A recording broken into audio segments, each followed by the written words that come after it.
Hello. Testing. Testing. Okay, good. How you guys doing? Feeling all right? Aside from some of us a little bit warm on this 70-degree day. All right. No pleasing some folks. How you feeling about quiz number 1? Some folks have approached me about an issue with question 19 that I thought I fixed, but apparently it's still maybe acting up. If you had trouble with question 19 on the section 1 quiz, which was due before class today, right? If you have not completed this quiz, it will now be 50% credit for you, which is better than 0. If you haven't done the quiz, still do it, but know that you just lost half credit. So please, do things on time, for your own sake. And we all know that exam 1 is posted, right? And that you have a 2-hour time limit on that exam. It's also on Canvas. It's also a multiple choice quiz. You get 1 shot at it, and it needs to be completed by midnight on Friday. So you got from that. Anybody taken it already? Got it? How did it go? It was exactly like the section quiz. There you go. No surprises. I'm not trying to trip you up. Every now and again, I might put a question in there that's like, this question separates the A's from the A minuses. But not often. Usually it's pretty straightforward. Okay. At our last meeting, we talked about arguments by analogy. And as an example for an argument by analogy, I presented you with this argument about, this isn't the argument, this is just pictures. But it kind of sketches out the argument. I made an argument by analogy that compared stomping on kitten heads because I like the way it sounds, or having other people stomp on kitten heads for me because I like the way that it sounds, and eating a cheeseburger because I like the way that it tastes. And it seems like the conclusion that we're looking to draw from this is, if you agree that stomping on the kitten heads is wrong, you should, therefore, also agree that eating a cheeseburger for no better reason than it tastes good and I like it, that's also going to be wrong. I'm a little bit curious. What are your intuitions on this? Do you think that it is morally wrong to eat a cheeseburger? And when I say morally wrong to eat a cheeseburger, can we all admit that, can we all agree that there are going to be certain exceptional circumstances where maybe we would all agree that, like, yes, the right thing to do there is eat the cheeseburger. If a crazed evil genius is about to blow up the whole world unless I eat a cheeseburger, then maybe in that case, yes, I should eat the cheeseburger. If I'm going to die unless I eat this cheeseburger, maybe I should eat the cheeseburger. If the cow was going to try to kill me and everybody that I love unless I kill it first, and then once it's dead, I'm like, yeah, I may as well eat the cheeseburger, maybe that one's acceptable. But the ordinary circumstances under which your average American, and maybe average Greensborian, right, or North Carolinian, us, right, think about the times you eat cheeseburgers or the people you know eat cheeseburgers. Are those morally acceptable? Or is it really just boiling down to this question of whether or not I like the taste? On Friday, at our next meeting, we're going to work through this. We're going to hopefully come to some sort of conclusion as a group, or at least identify where it is that our disagreement with the people that we disagree with lies. But before we get into that, just intuition testing here. Raise your hand if you think it's wrong to eat a cheeseburger under the ordinary circumstances. I might be the only couple of tentative hands in the back. I'll go ahead and put mine up, but yeah. Raise your hand if you think that it is morally permissible for you to eat cheeseburgers. There's nothing wrong with it. Even if it was just because it tastes good. No other reason. That's most. Raise your hand if you haven't raised your hand yet. And is it because you're uncertain? I'm uncertain. Uncertain? Uncertain? Anybody else raise their hand and it's because you're uncertain? No, I just think you shouldn't do it just anytime you want and you feel like it. Like I can understand. There are certain circumstances under which it would be okay, and certain circumstances under which it wouldn't. Yeah. And then we might be interested, like, what are those circumstances? The evil genius with the button that blows up the world, it's okay, right? Yeah, if I'm going to starve to death, it's okay.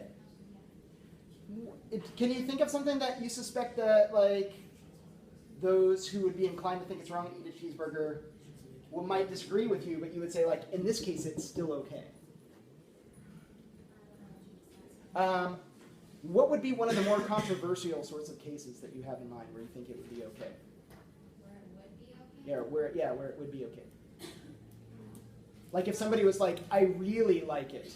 I really, really like it. Or if somebody was like, that cheeseburger there is art.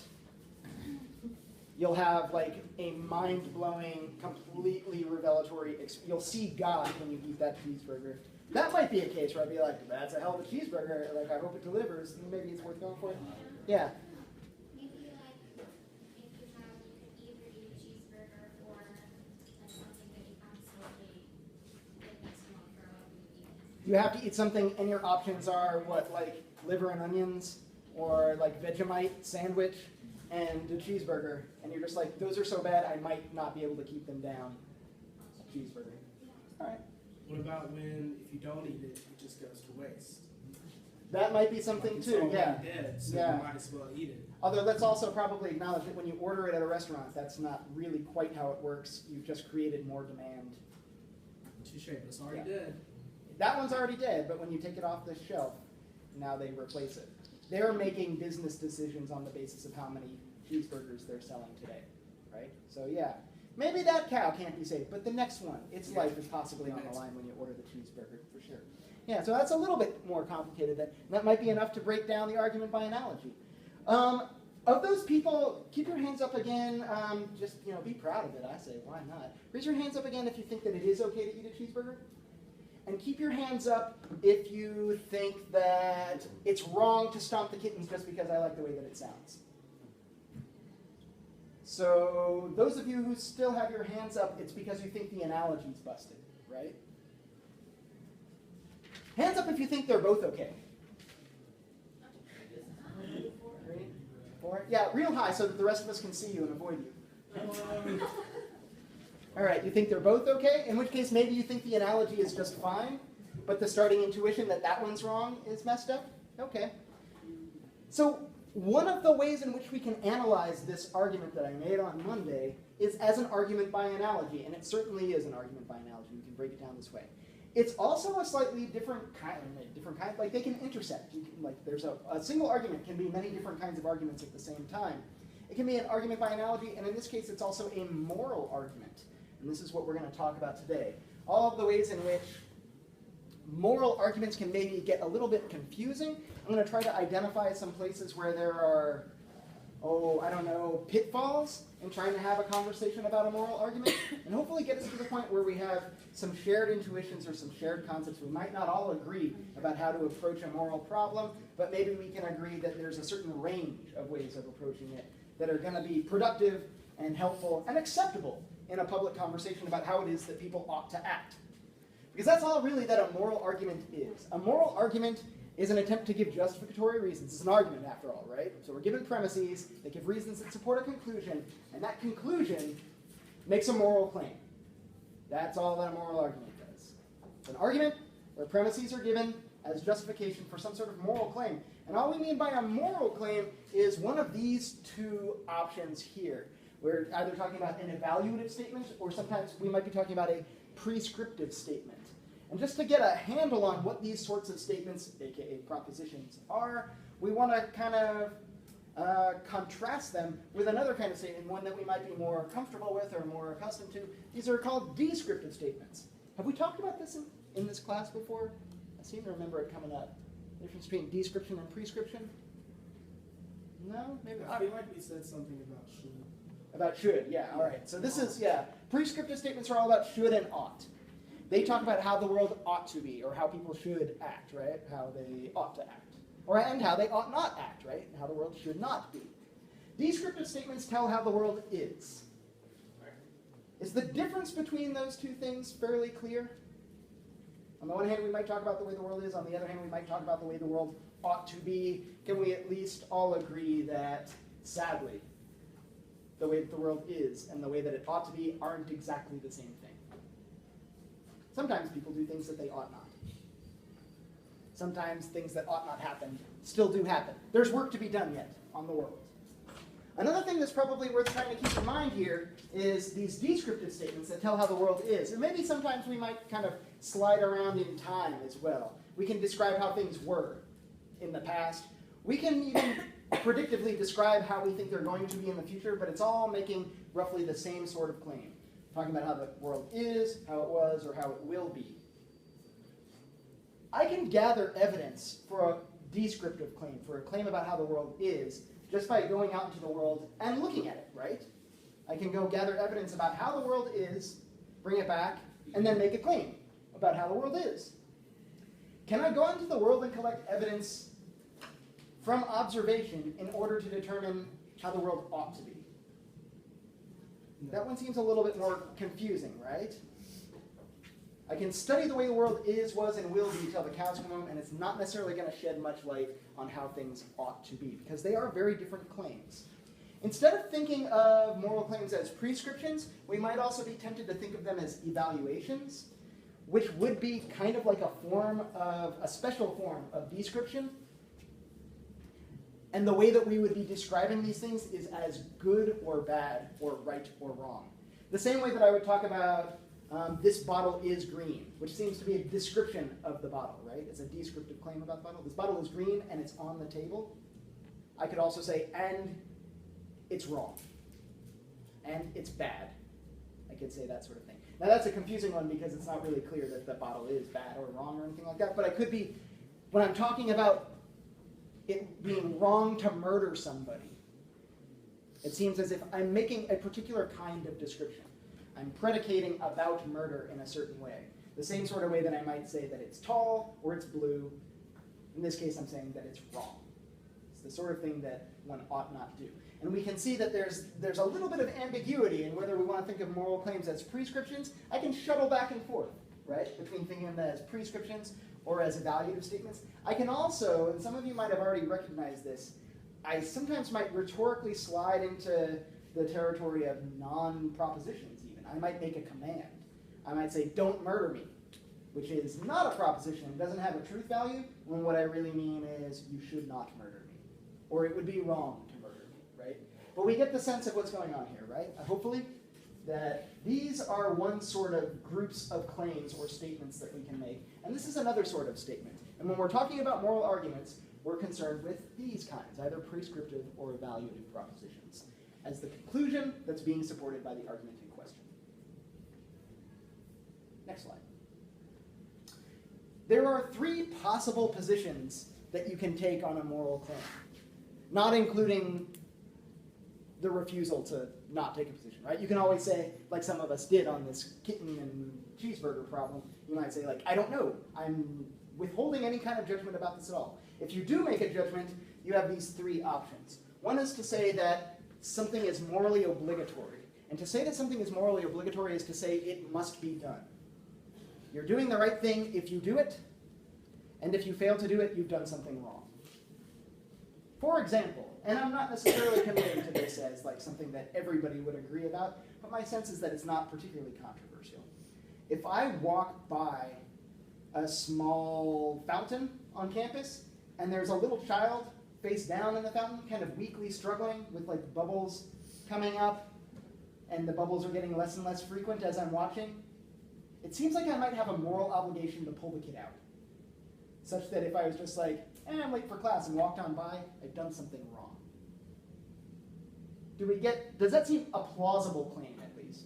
And do we get how that's a moral obligation? In failing to do it, I've done something wrong.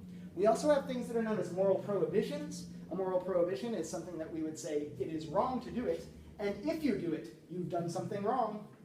Wait, that was the same thing twice, right? It's wrong. If you do it, you've done something wrong, and you must fail to do it, right? You must not do it. Sure. That's a moral prohibition. Compare that with moral permission, this other category where we would say something like, you can do it. If you don't do it, that's okay too. There's no obligation or prohibition one way or the other. And these are our three big categories that we can take on any sort of moral evaluation. We can say, you must do it, you must not do it, or it's okay if you do it. Cool so far? Have I said anything so far that anybody's like, that doesn't seem right?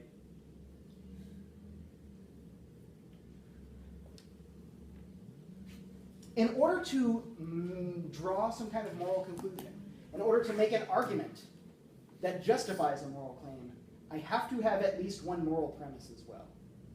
I have to have at least one premise that's introducing some notion of moral value, either talking about how people should or ought to act, or talking about what's right or wrong, or good or bad. If I don't have one of those premises, I'm never going to be able to bridge that gap between talking about how things are and how they ought to be. If all I have in my argument are descriptive claims. I'm not going to be able to magically jump over to some kind of prescriptive or evaluative conclusion. I've got to introduce that notion of value that bridges the gap between description and prescription as a premise somewhere in that argument. And some of the best sorts of premises that I can use to this effect in moral arguments are articulations of a moral theory. And all I mean by a moral theory here is the most general sort of claims that I can make about what constitutes the difference between right and wrong, what constitutes the difference between how people ought to act and how they ought not act, or should not act, right? The most general sorts of claims that I can make about this that tell what the difference between a moral and immoral action are can be some of those powerful premises that I can use in a moral argument. And what we're going to do for most of the rest of this meeting is we're going to be looking at some candidates for moral theories. I'm not necessarily going to push any one particular one. I'm going to introduce two that I think are pretty plausible, and I think can be really productive and will get us someplace in conversation with one another where we disagree about moral questions. And I'm going to also talk about two that I'm going to, this is one of the few times that I'm just going to put cards completely on the table and say, yeah, these are terrible. These are terrible moral theories. They're not very well respected amongst those who actually pay attention to these sorts of things. What's difficult about those two really bad moral theories that I'm about to talk about is they're also extremely popular. And here they are. One of them is called, broadly construed, ethical relativism, and the other one is called ethical egoism. I'm going to go through what these theories say. I'm going to go through the big problems that they have and why it is that I say they're not very well respected. Like I said, we're going to look at two more theories, and I'm going to say, these ones are pretty good. I'm going to give a description of that. I'm going to give one more method for trying to make a moral argument after that. And hopefully that'll be it. That'll be all that we need to do today. Let me say this before I embark on this big journey. I'm pretty much trying to do the entirety of Philosophy 119 in 50 minutes here. If you're interested in this, and if you're thinking to yourself hey, it's a little more complicated than that, you are totally right. It is way more complicated than this. If you're interested in these sorts of arguments, we have a whole semester-long class on it called Philosophy 119. It's being offered a couple of times this summer. I'm teaching one of the sections. If you're interested, please do sign up. In the meantime, if you're not interested, try to fake it for the next 50 minutes or so. A little less now. And at least recognize that these are tools that you need to bring to any sorts of conversations that we're having about how people ought to act or ought not act. For example, whether you ought to eat a cheeseburger. So let's take a look first at ethical relativism, because my sense is that there are probably a lot of folks who have an inclination to go here first. This theory, known as ethical relativism, it's a broad family of theories. I'm painting with big, huge, fat brushes here today. Is basically this idea that there is no such thing as any objectively right or wrong, and it all really is just relative to something. In fact, it came up exactly this way in the last section. As I started talking about moral claims, somebody raised their hand. They say, isn't morality just relative? And immediately our question to anybody who says morality is relative, I suppose we can have many responses to this, but my first question is, relative to what? What is morality supposedly relative to, such that we would say that it's relative? Some people respond to this by saying it's relative to what any individual thinks is right or wrong. So what's right or wrong, and my sense is what they mean here is what's right or wrong for me is determined by what I think is right or wrong. And what's right or wrong for you is relative to and dependent on what you think is right or wrong. That's one approach to this sort of ethical relativism. Another approach is to say it's not about me as an individual, it's about the culture that I live in. That so long as the culture, from the context of which we're making this judgment, as long as the culture approves of this sort of activity, it's morally permissible, at least, maybe morally obligatory. As long as they disapprove, then we'll say it's morally prohibited. Now, both of these two have some very, very big problems. But before I start getting into the problems, let me articulate what I think is actually kind of admirable about these. And this conversation, I don't know if anybody's already picking it up, this conversation about moral relativism has incredible parallels and overlap with the conversation that we had about whether or not everybody's entitled to their own opinion. This is basically, everybody's entitled to their own opinion for moral matters. And it's possible. We learned this from the conversation about everybody being entitled to their own opinion. it's possible that people dust off some sort of relativistic response to a moral question because they're lazy, because the question's hard. It's hard to tell what the difference between right and wrong is. And when we don't know, we just say, like, I guess it's all relative. There is no right answer because I don't know it. But that seems a little bit lazy and a little bit irresponsible. Sometimes we might do it as a response to the fact of disagreement. We recognize that people do, in fact, disagree about how people ought to act. But the mere fact of disagreement about something doesn't prove that there's no right or wrong answer. We could be disagreeing because somebody in the conversation is wrong. We've been in this territory before. There might be some very admirable sort of intuition about being tolerant and respecting other cultures and other people's opinions, and I'm all on board with that. But if that tolerance is a form of open-mindedness where your mind is so open that your brains just fall out on the floor, where you just refuse to make any judgments at all, I think that might be a little too extreme. For example, if I was trying to murder you right now, and you said, hey, you shouldn't murder me, and I said, well, that's just your opinion. For you, I guess, it's wrong for me to murder you, but I think it's okay for me to murder you, and so for me it is okay for me to murder you, because, after all, morality is just relative to what any individual thinks is right or wrong. Or if I said, I'm stomping on kitten heads this afternoon, and you're like, you shouldn't do that, and I'm like, that's just your opinion, man. My opinion, which determines what's right and wrong for me, is that I should stomp on the kitten heads. Or if I decide that I'm going to engage in genocide today, or if I decide that I'm going to molest some children today. It seems as if what we would call the ethical subjectivist, this form of ethical relativism, this kind of option A, where whatever the individual thinks is right or wrong, that determines what's right or wrong for them. What this means is that nobody is ever wrong, so long as they are doing what they earnestly believe. And that just seems a little bit crazy, because I can think of all sorts of circumstances in which somebody thinks that they're justified in doing something, but they are, in fact, wrong. Like, for example, just let your imagination run wild on this. Go all kinds of, like, crazy, terrible horror film places. A family that kidnaps and slaughters wayward travelers and then eats them because they like the way that it tastes. You know where that's from. What's it from? Oh, you know that. No, I might. It could be from many, many things. That's actually from a TV show. Yeah, which one? Torchwood. Torchwood, yeah, actually that was the thing I was thinking of. Yeah, and there's an episode of Torchwood all about this. And when they finally grill the head of the family that does this, and they ask him, what makes you think that this is okay?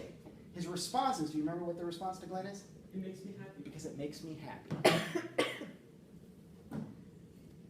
Oh, well, that's justification then, I guess, right? Or it's the most horrifying possible answer that anybody could give to that, right?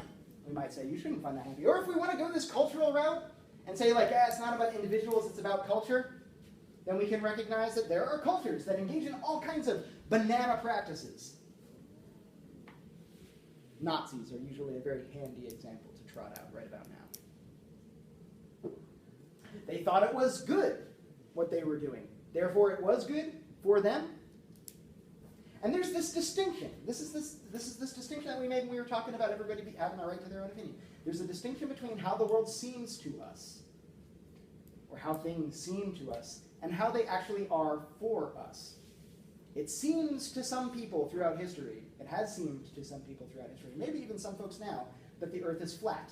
But they don't get like some brand new special flat planet that they live on that's different than everybody else's, right? How the earth seems to them and how it is are two very different things. And all that we're saying here is that it doesn't seem like there's any good reason to suppose that prescriptive claims should be any different.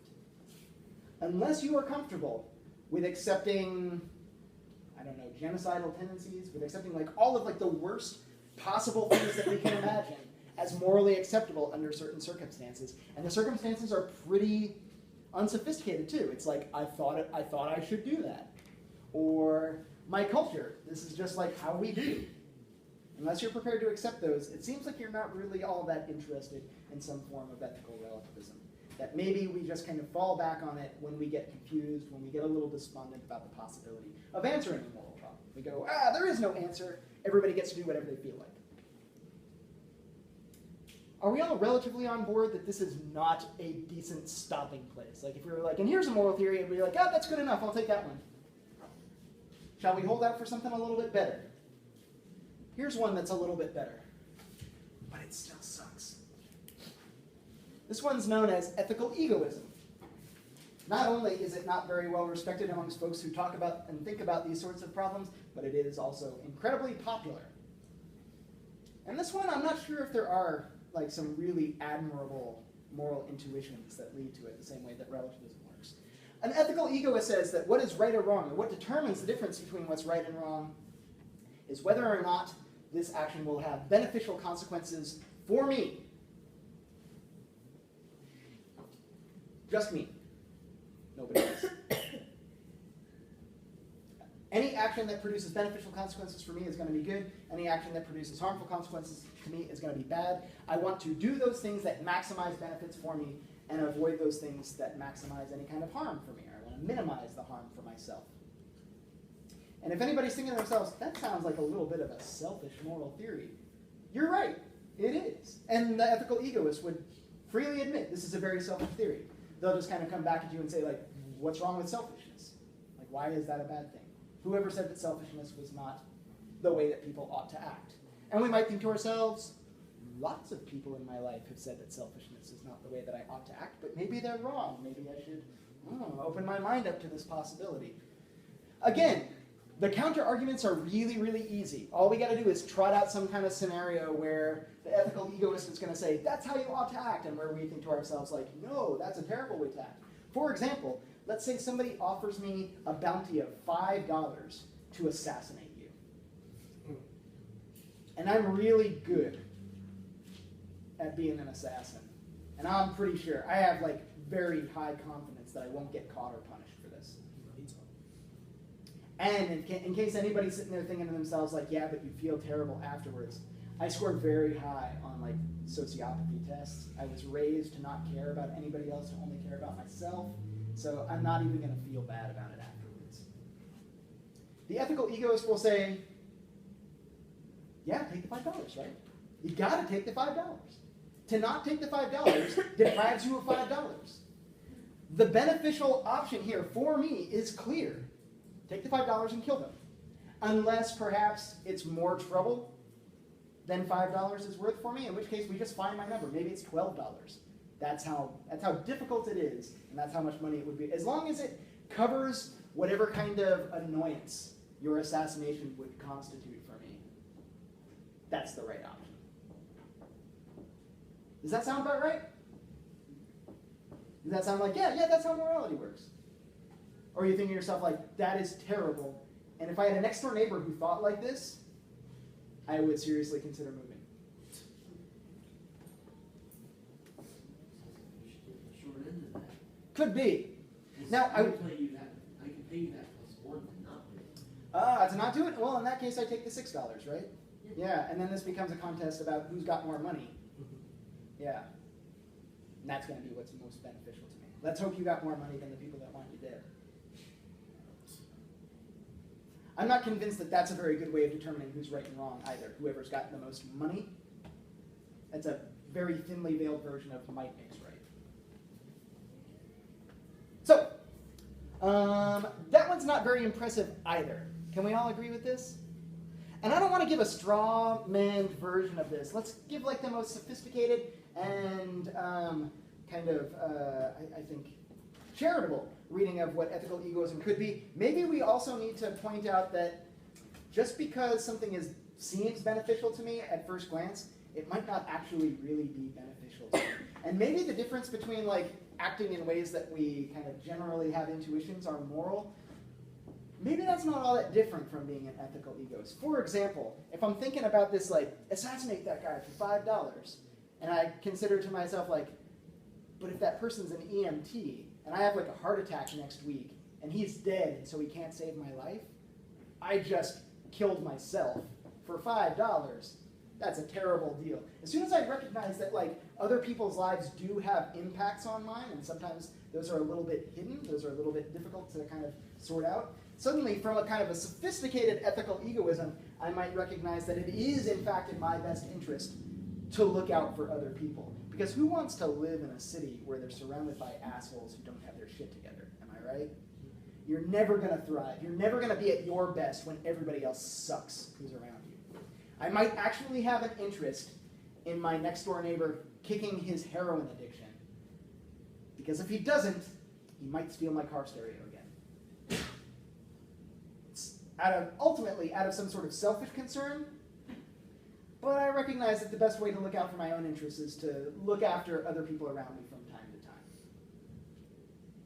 Or we could look at it the other way, too. I could say, maybe I do reject ethical egoism. Like, that's selfish, that's terrible. But I might recognize that in order for me to be the most helpful that I can be for other people, I kind of need to have my shit together, right? I'm not going to help anybody else if I'm not at my best.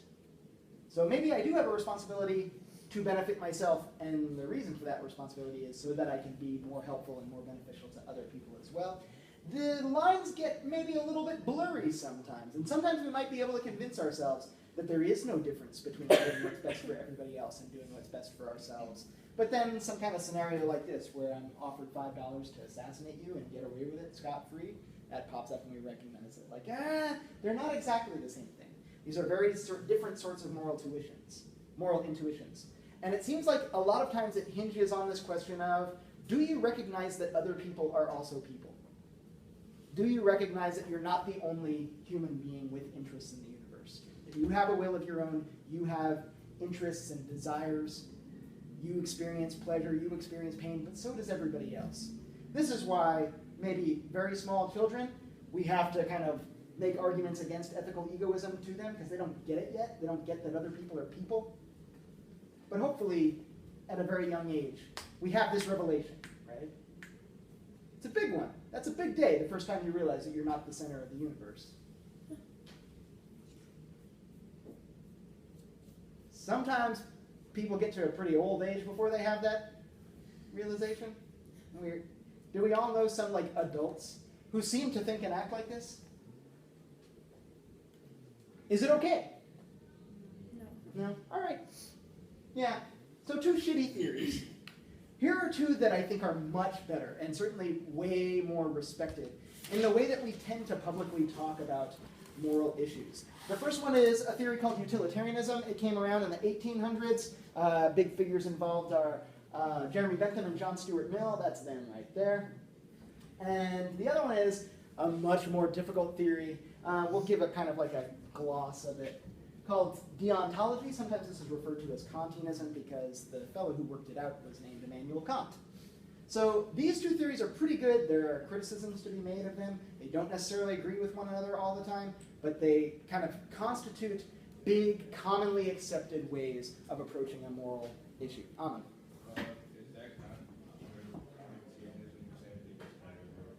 Imperative, yeah. The categorical imperative is like the big Kantian rule. So, and again, there's a whole semester-long class on this. I'm doing almost like a violent, abridged version of it today. So utilitarianism is very similar to ethical egoism in that it's concerned with beneficial and harmful consequences, only it doesn't just stop the moral community at myself. It says, I ought to do whatever is most beneficial, whatever is maximally beneficial and minimally harmful for everybody who's affected, not just me. So there might be some circumstances in which what is beneficial to everybody else is not going to be very beneficial for me, and in those instances, I need to do something a little bit self-sacrificing. In order to do what's right, I need to recognize, the needs of the many outweigh the needs of the few, if I want to put it that way. This is a very Spockian moral theory. What this involves, by the way, in kind of successfully executing a utilitarian argument for why we ought to do something or ought not do something, is trying to identify what all of the consequences of our action are going to be, and then evaluating them, giving them some sort of weight and weighing them accurately against one another. So if I'm thinking about, should I murder you for $5, I've got to say, like, all right, so the $5, that goes in the benefits column for me. You die, so that goes into the harm column for you. Your mom's going to be sad, so I'm presuming. So harm column again, and so on and so forth. I need to try to figure out exactly what all the ripple effects are going to be, give them some sort of value, and then weigh them against one another. This is a very mathematized sort of approach to ethics. In fact, John Stuart Mill said exactly this. He said that this is an economic science. Before there was a big economics, he said, this is an economic theory. It's a science of value. And he is focused on moral value. Economics today is also a science of value. It just seems to restrict itself to like monetary value. Perhaps it would be better if it considered moral value as well. Do we get how this approach works? One of the interesting things about this approach is anything that can be benefited or harmed is now morally significant for us. So for example, if you think that a kitten can be benefited or harmed, it's morally significant. If you think that a cow can be benefited or harmed, it's morally significant. If you think other people can be benefited or harmed, they're morally significant. If you think a tree can be benefited or harmed, and I don't know about you, but I think they can, then they're morally significant. They might not weigh as much. The benefits and harms to a tree might not be as important as the benefits and harms to a human, but it's all part of our calculus.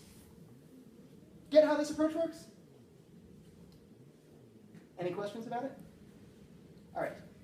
Here's the other major approach, and there are more than this. There's utilitarianism, deontology. Beyond this, we can talk about virtue theories. We can talk about care-based theories. We can talk about alterity ethics. There are so many other moral theories that we can talk about. These are two really, really big ones, and I think this plus argument by analogy gives us everything that we need in order to start having these sorts of conversations.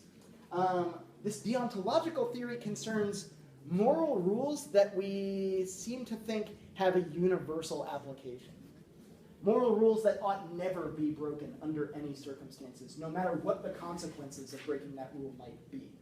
And immediately we might be able to recognize how this could have some friction with a utilitarian theory, because a utilitarian is always going to say you should do whatever brings about the most beneficial consequences. A deontologist might end up saying something like, yeah, but even if this particular action brought about beneficial consequences, it might still be wrong. For example, if I asked a utilitarian whether or not lying was wrong, it seems like they would say, it depends on what the consequences of the lie would be. If there are net beneficial consequences to lying, and there totally are for many, many situations, right? Yep. There are some beneficial lies to tell that will spare people's feelings and spare them from suffering. And sometimes telling the truth is unnecessarily harmful. Then we need to look to those consequences to determine whether it's right or wrong to lie in any particular situation. But a deontologist might say something like, nope, it's always wrong to lie. Always, every single time, no matter what the consequences are. Lying is maybe a little bit of a dicey one, but where a lot of this deontological theory finds real traction, I think with a lot of people's moral intuitions, is when we start getting into conversations about rights and duties. We might say something like, you have certain duties. That's a fun word. You have certain duties, regardless of what the consequences might be. We might say this about soldiers. We might say this about parents, that you have a duty to protect your children no matter what the consequences might be. That as a soldier, you might have a duty to follow orders no matter what the consequences might be. Some folks have like some dis-ease about this. But for example, if we think about, the sorts of natural rights that almost all of us seem to agree upon, like you have a natural right to liberty, and if anyone were to ever enslave you, to turn you from a person into property, they've done something wrong. They've violated a right that ought never be violated. Now keep in mind, a utilitarian might come back and say, tell me more about this slavery that you're talking about. What are the consequences? Are they maximally beneficial? If we do create more benefit than harm in this particular formulation of slavery, then we should do this. Like, we should implement that form of slavery. Whereas somebody who's saying, like, no, it's a basic human right to not be enslaved and treated as property. It doesn't matter what the consequences might be. We can see this difference between a utilitarian or a consequentialist approach to that question of slavery and the way that a deontologist, somebody who's concerned about rights and duties, might approach this question of slavery. Yes? It seems like the argument that something is wrong just because a lot of people, or maybe the majority agrees with that, falls into that argument on ad populum. Ad populum? So yeah, keep in mind, if I was going to give like a full treatment of what a deontological theory looks like, it would not be an ad populum sort of an appeal. the way that deontologists demonstrate that certain rights are universal is actually pretty interesting. Let me give like a really quick version of one of the arguments, and maybe you'll see like, oh, I can see how it works. And keep in mind, like we'd spend days on this in a 119 class. So in order for people to make moral choices, they have to be able to make choices. Does that seem about right? Would you agree with that? In order to make moral choices, you have to be able to make choices. So I asked myself, what would I think about a universal moral law that said it was okay to take away people's abilities to make choices for themselves? Which basically says it's open season on preventing people from making choices for themselves. You can just stop treating people as if they can make choices for themselves and treat them as the sort of things that are just kind of tools or instruments for you to exert your own will on the world. Treat people as objects, as a mere means to my own ends. If everybody did this, if everybody was allowed to do this for everybody else, then it seems like now it becomes impossible for anybody to make any choices for themselves anymore, because you're always being used by other people. And if nobody's allowed to make any choices, then morality itself is just evaporated. Nobody's capable of making any choices, nobody's capable of making the right choices, and there is no morality anymore. So if there is going to be any morality, we have to respect people's ability to make choices. That would be one way to do it. Another way to do it is a very similarly structured argument. If you're curious about the lying case, I might say something like, well, what is a lie after all? A lie seems like it's saying something that's false. That's part of it, right? If it's not false, it's not a lie. But that's not enough. I have to know that it's false and say it anyway. And let's also tack on that I'm doing it in order to deceive you. Because I could tell you like I could say like, once upon a time there was a magical princess who lived in a gumdrop castle, and you'd be like, you're lying, and I'd be like, come on, I'm not lying, I'm just telling you a story, right? If I'm trying to deceive you by saying something that's false, and I know it's false, I just lie. Okay. Well, what if everybody could lie? What if I universalize the maxim and say like, everybody's allowed to lie? Well, if everybody could lie whenever they wanted, and there was no moral prohibition about it, then it seems like I no longer have any reason to believe anything that anybody says anymore, right? If there's zero sort of principle about whether or not you should lie or tell the truth, then when somebody speaks, I'm just like, yeah, there's no reason for me to believe them. And if there's no reason for me to believe anybody, it's impossible for anybody to deceive me. Deception itself becomes impossible. And if deception itself is impossible, then lying is impossible. So we end up with this peculiar sort of construction. If everybody's allowed to lie, then nobody can lie. Contradiction. That can't be consistent with the moral law. That's the sort of argument that typically gets made by deontologists, and it's not just like, does everybody agree? Although we might kind of shortcut. That's a very difficult sort of way of establishing some kind of moral principle. And we might be satisfied just for the sake of discussion with other people, we might be satisfied with like, can we at least find some point of agreement that all of the people here who are talking at least will agree that it's wrong to enslave people? Or all of us here can agree that you have a right to free speech more or less as outlined in the First Amendment and as upheld by judicial precedent throughout our country's history. If we can all agree on those sorts of things and say that this is a universal rule that ought never be broken, then that's going to condition the style with which we approach a moral question, right? If we can't find any sort of relevant right or duty that applies to this case, we might revert back to, say, like a utilitarian approach. We can also, if we have no theories at all, we can take a third approach, and that's through an argument by analogy. Question? Just a question about Kant. Did he coin the term natural law? He did not coin the term natural law. I don't know who did that. It's definitely John Locke's on top of that, like approximately 100 years before Kant. Yeah, he's part of the conversation about natural laws. Yeah. So that's kind of the same thing in this concept? Yeah, more like natural rights is how we might talk about it. There are also legal rights, which are just kind of like, that are in fact social constructions, which we hope line up more or less with natural rights. But yeah, just because the courts say so doesn't make something a natural right, it would only make it a legal right. Yeah.